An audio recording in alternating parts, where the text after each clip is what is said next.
Today I'm going to show you how I made these really cool Roman blinds for my RV windows. You can make them for your house too, but I made them for an RV. Before I show you how to make these blinds, I'll show you how they work. So here's the blinds above the RV sofa. You see over here, there's the cord coming down, and the cord is wrapped around this little catch thing. I'll find the correct term for you. It's a cord something. So we'll undo that, and then down come the blinds.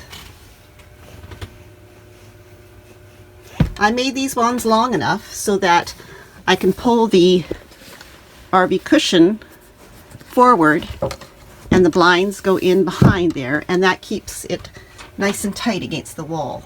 I used 3 layers of fabric. On the back of these ones, you can see I used Canada geese because I'm Canadian and I just thought that would be kind of cool. On the inside is the decorative drapery fabric that I chose, and on the inside I did 3 layers is this lovely Christmas print. It's not lovely at all, but it was cheap and it didn't show, so it didn't matter.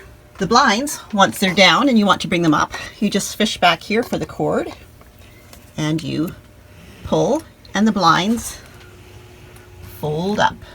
The only window that I don't have a curtain for is the door. While the film on this does give us the privacy, it doesn't keep the light out. So I wanted to put something on here. I'm going to make a blind for this window as well, which I will attach up above the window up here. First we'll take the measurements to see what size blind we need to make. First we're going to have to get the measurement across and the measurement down. So across, I want it to cover the entire window and go beyond the window because that's what's going to keep the light out, is the extra. So I will probably go around the entire door frame for my width. So we'll do that. And that's 22.5 inches wide. For length, I want it to go from where I want it to hang to below the window so it's got full coverage. So that's 40 inches. So I want it 22.5 by 40 inches, and I'll have to add seam allowance on as well. So we'll take this project inside where we have more room to work, and I'll show you how easy it is to make blinds for your RV. Well, obviously Oliver thinks he is the project of the day.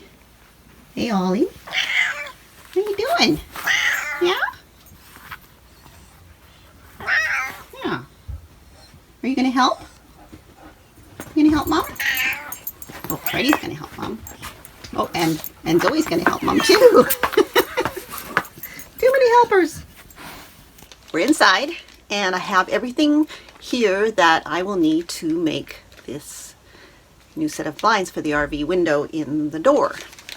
So what I need, what you will need if you decide to make these, is your fabric. And I'm very grateful that the fabric store still had the fabric that I used on the other blinds, because that was 6 months ago that I bought that, and it was on sale and got 2 meters for the price of 1 meter. Good deal.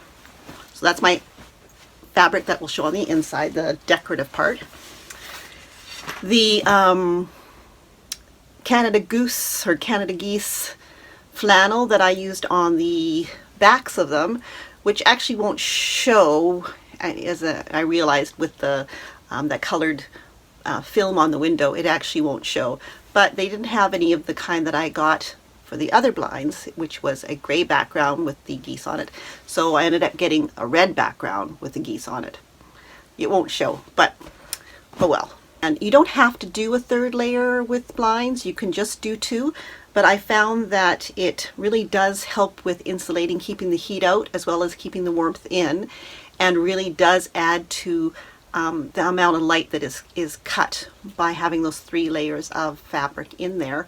I also have this fabric, which is actually from an IKEA curtain, which is a room darkening fabric.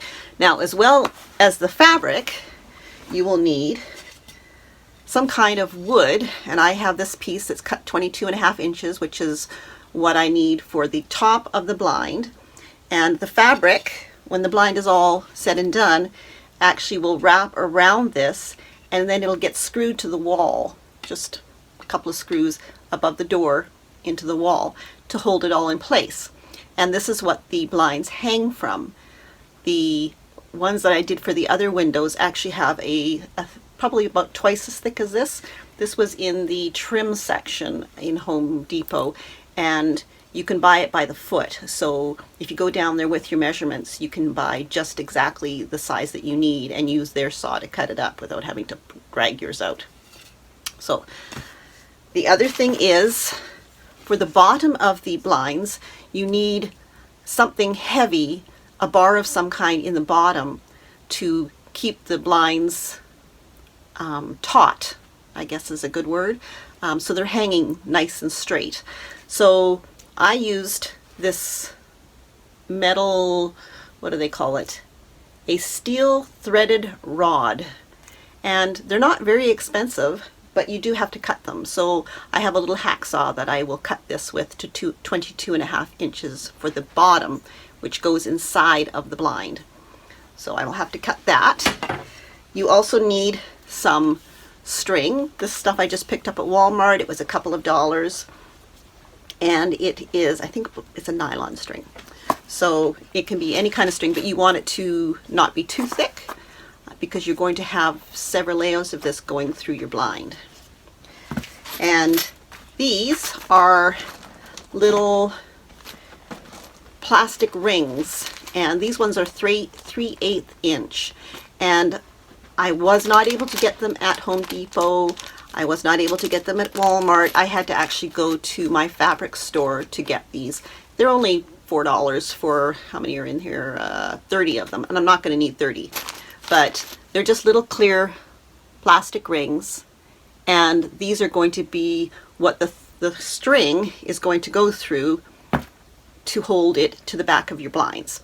So you need these. You can also use, if you can't find these, you can also use little metal washers, which you can get at Home Depot. And you also need the screw eyes. They're the closed ones, not the little cup hook ones. They're actually closed, because these are going to be mounted in the piece of wood, and that's what the string is going to run through at the top when you get your blinds all threaded. You'll see how it goes when we get through this whole process.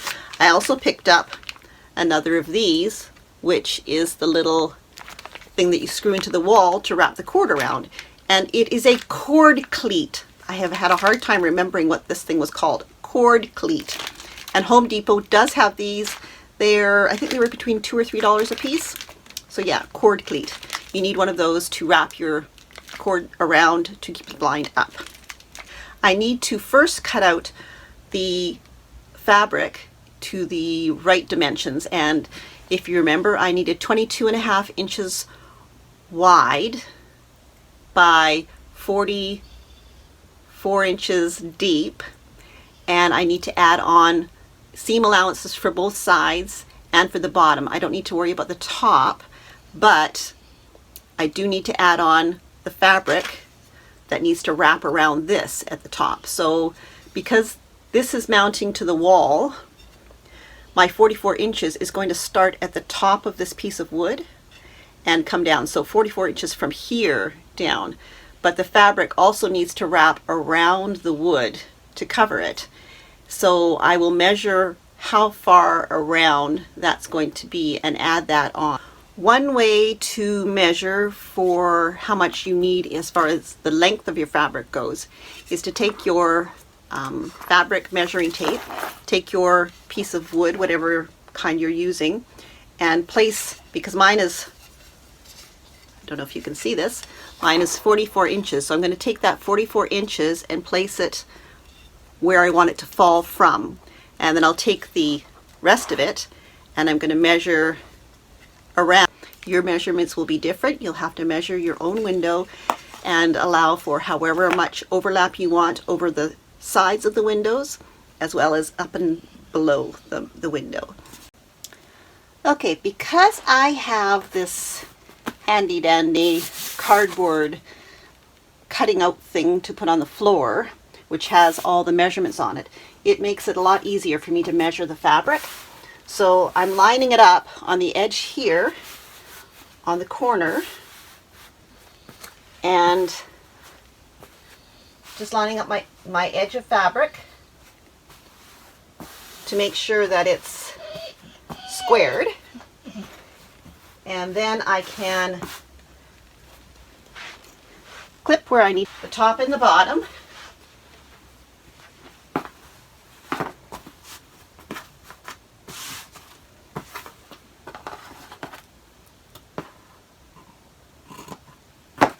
And then using my ruler, I'm going to put two rulers together to make sure I get a straight seam, or a straight cut, sorry. And I'll just draw a line. I don't need to wash this fabric because the blinds are not going to be getting washed. So I don't need to wash the fabric before using it like you would if you were making something that you were going to wash. So there's my backing cut out, and I will use this as a pattern for the other two layers that I'm going to be cutting out.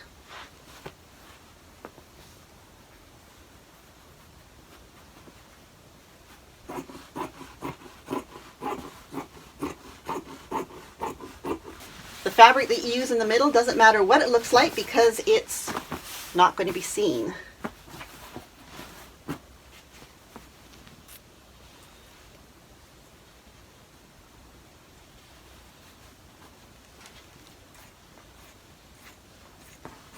So we have all three pieces cut out, and I'm just going to take a few minutes to remove this curtain stuff off of here, and then we can get to putting it together to sew. So now I'm going to show you how to put them together in the three layers so that when you turn it when you turn it right side out, it will be the right side out. So if you are just doing two layers, you would have your back and your front, and you would put them together so that the right sides are together, just like so. Because I'm also adding a third layer of this room darkening fabric, I need to add that on as well because it's going to be sewn in with it. So I'm just putting that on the back side of the back of the blind, so the geese part. So now I have my three layers together. There's the front, the back, and the middle. So right now the middle is on the back and the back is in the middle. Are you confused yet? But it'll work. So when we turn it around so that the outside is inside, it'll all work out. You'll see. Trust me. So now I'm going to pin these together, and then I will show you how to go about sewing them. Now, to pin these three layers together, I'm only showing you this because there might be people out there who have never sewn before. So you take your pin and you pin it so that the pointy part is facing the edge of the fabric. So when you run over it with your sewing machine, you run over it this way, not this way. Does that make sense? You're running over with this way, and that won't break the needle of your machine. So we just go along, pinning the three layers together around the two long sides and one of the short sides. Okay, so there is my three pieces of fabric all pinned together. Now I am going to sew the three edges together. So basically what you're doing here is you're making a very large pillowcase. If you think of your pillowcase, it's closed on the two long sides and closed on one short side, and the other side is open to be able to put your pillow in. Well, that's kind of what you're sewing here, but with 3 layers instead of 2. And the open end is going to be the part that wraps around the wood for the top of your blind. So now we're going to sew our 3 sides.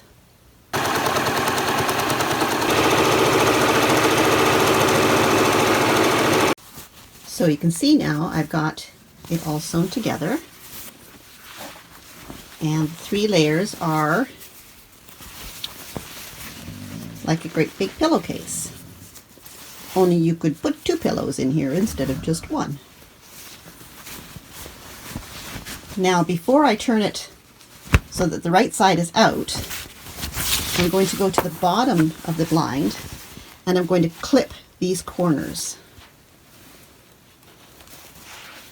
You just want to clip across without cutting the corner seam there. You just want to cut off that corner there because it gets rid of some of the bulk when you turn it around the right side out. So now we're going to turn it right side out. So here's the blind pillowcase, and I'm going to open it up, and this is the middle part here on the back, but it's going to go into the middle now. So I'm opening it up between the front of the blind and the back of the blind, and that's where I'm reaching in and turning it right side out.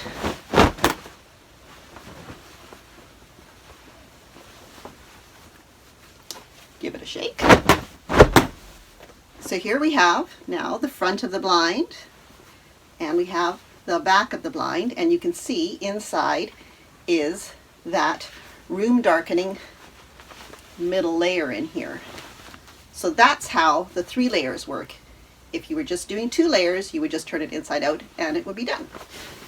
So now I'm going to press it or iron it so that this opens the seams up nice and flat, and then we'll be ready to put the hardware on.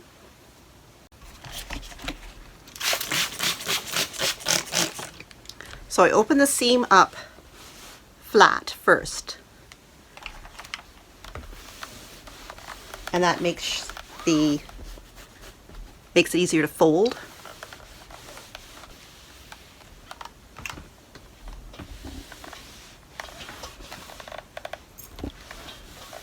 Now it's ironed flat open, and now I'm going to crease it on the seam. It just makes a nicer crisp seam when you do it that way.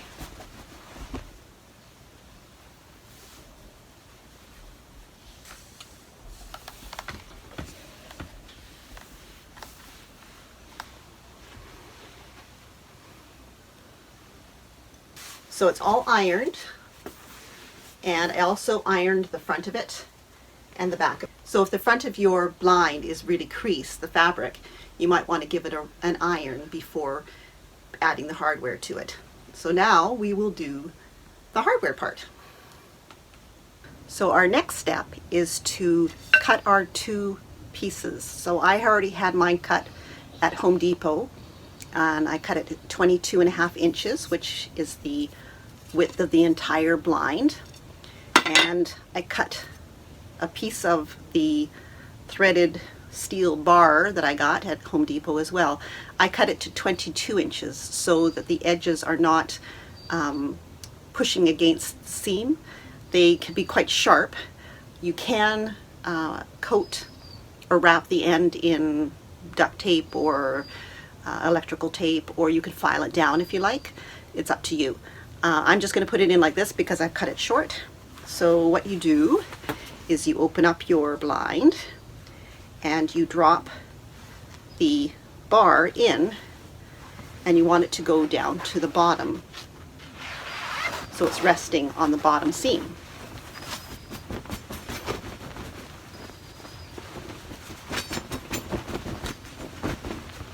It doesn't really matter if you put it between which 2 fabrics you put it between. And if you've only used 2 fabrics, then that's easy. So now it is at the bottom. You can see here, it won't bend. because the bar is in the bottom here. And that's going to weight down the blind. So now we're going to put the wood on the top.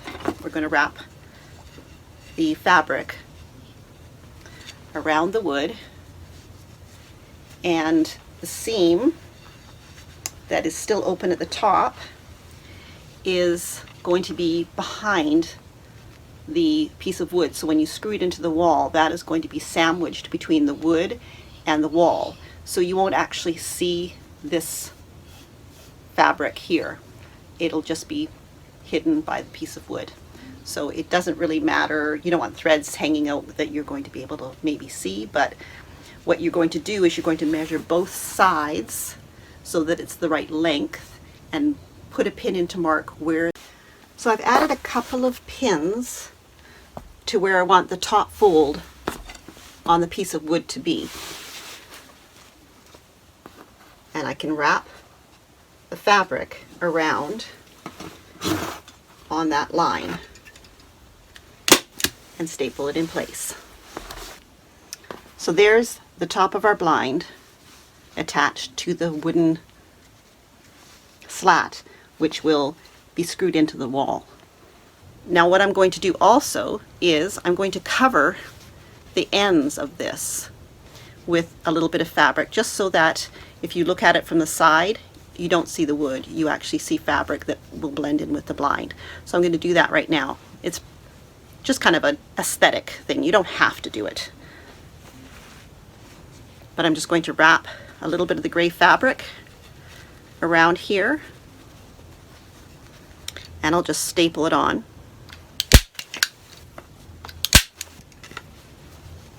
And then onto the part that will be under the blind.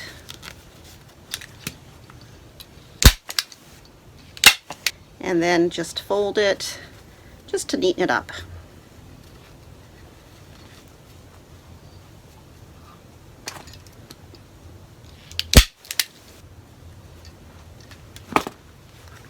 So when you're looking at the side now, it looks like that, and that will be against the wall. And then just cut off the excess. Oh, we're going to start measuring on the back for the little rings, which are here. You have to do them in a straight line up the back, and they need to be a set distance apart to make it fold nicely. This is going to be hanging down straight all the time, and your first ring will go probably around here, and that's going to pull up in the back like so. So it's going to fold like that, and then it's going to continue to fold up with each additional ring. You'll see as you put it together how it works. It's actually pretty cool. To add the rings, you need to decide first how much of a bottom layer you want for your blinds. Some people like a longer drop, some people like a shorter drop.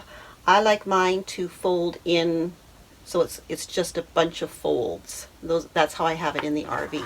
So to start with, I have a 5-inch distance here between the bottom of the blind and where I'm going to put my first ring. And I'm moving them in 5 inches from the edges.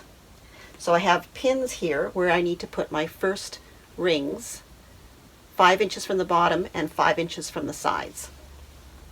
The next one that I'm going to do is actually going to be larger. I'm going to do a 7-inch distance between the first rings and the next ring. So again, measuring in 5 inches from the side and 7 inches above the first ring. So I'm 5 inches in, and I'm going 7 inches above, which is just above my plastic ruler here.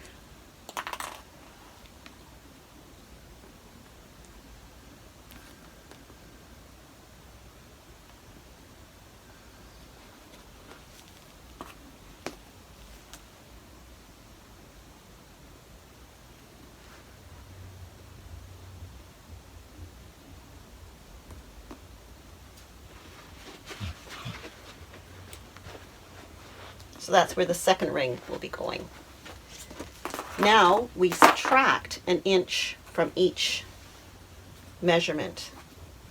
So it'll be, this was 5, this is 7, this will be 6, 5, 4, 3, until you reach the top of your blind. Okay, so I have my little ring, and this is where the first pin is. So I'm going to go from the back side,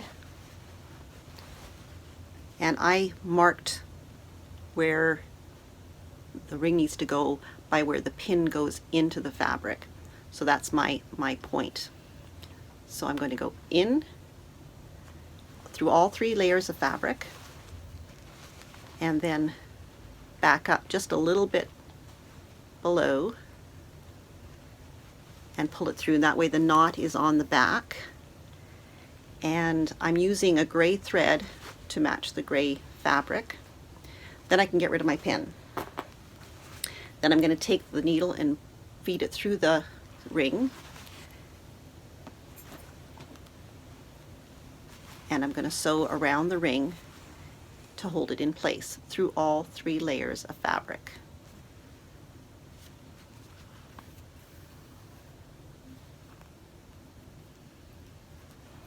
You only need to do maybe 3 or 4 stitches around the ring to get it to stay in place, and then tie it off, and then carry on with the other ones. And when you've got all of those in, you're ready to start stringing it.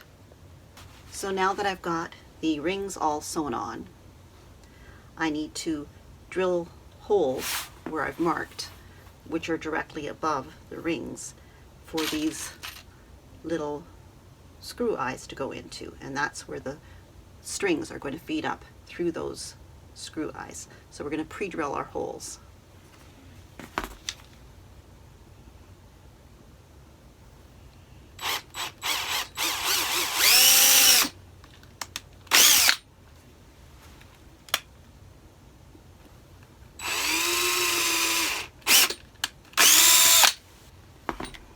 And then we'll put those in. So this screw eyes, or the screw eyes, go on the bottom of the piece of wood, which is what the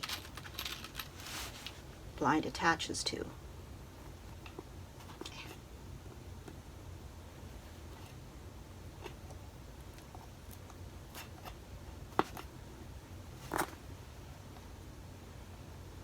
And then face them so that they are facing, the hole is facing along the wood. So what I do to make sure I have enough string is I just start to feed through the screw eyes first, and then down through the rings,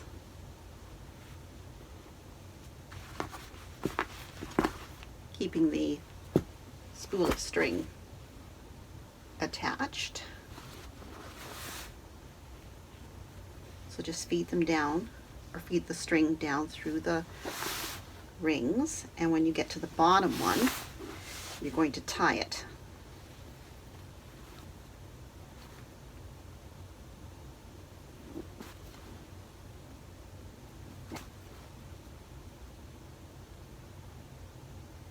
Then I'll trim off the excess and cut off enough string so that there's lots to play with. Then I do the same thing with the next one. Feed it through only the first eye, because you're going to the first set of rings. If you had more than one set of strings, you would just continue on doing the same thing through all the eyes. So take this down.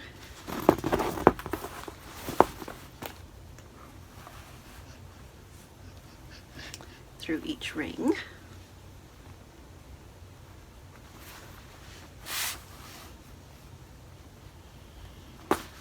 To the bottom one, and again tie it off.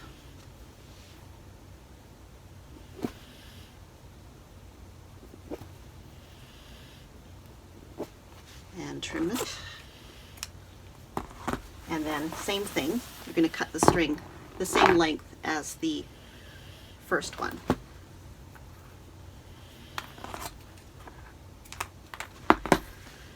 So now your blinds are basically finished. So now you can see, here's the blind, and I'm going to start pulling on the string, and it comes up and makes a complete mess, which makes you think, oh my goodness, I did something wrong. But the thing with these blinds is they have to get a fold memory. So when you fold them up,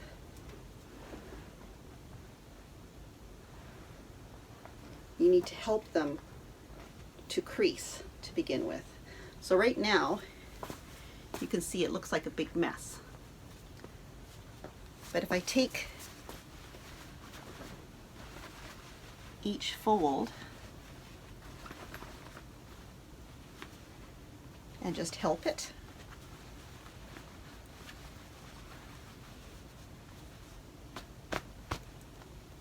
you can see that now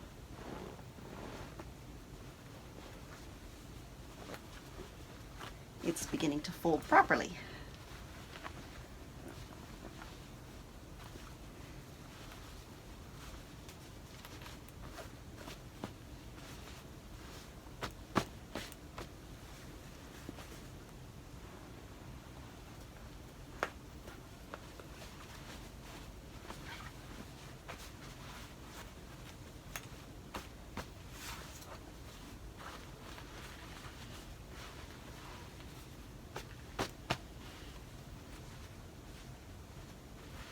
So you can give them a little bit of a crease with your hands. And then when it's hanging up, it's going to start to form properly. So this is easier to do when it's actually attached to the wall, because I'm hanging onto the strings in the back here and trying not to let them slip. But it'll go down like so. And the more you raise it, the faster it learns its memory folds. So you see it's already starting to there.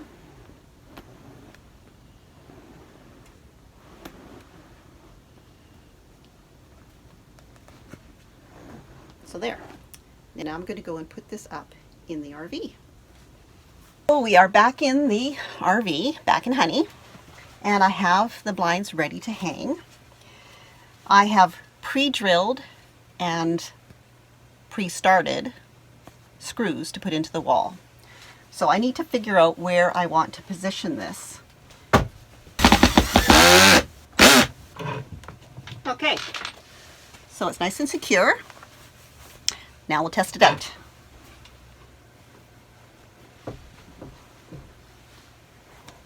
So we're going to start creasing our folds so they remember how they're supposed to go.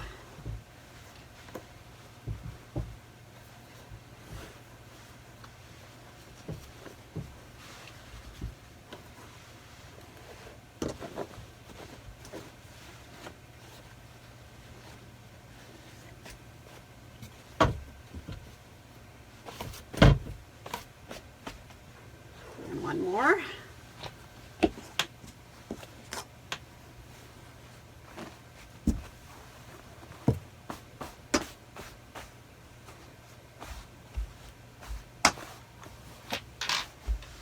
And there we go. So there's the blinds sitting above the door just nicely. And we need to put in our little cleat, which I brought out, which is right here, this little thing, to keep the blinds up. So in the meantime, I'm just going to tie them to the door handle.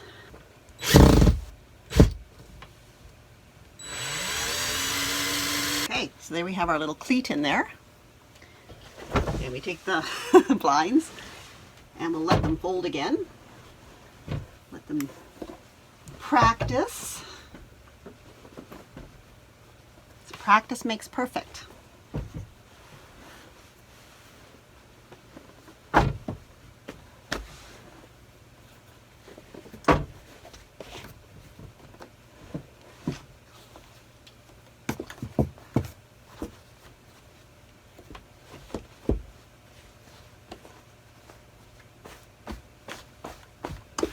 And there we go.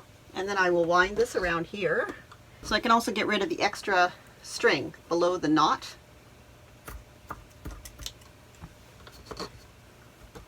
And we'll practice them again.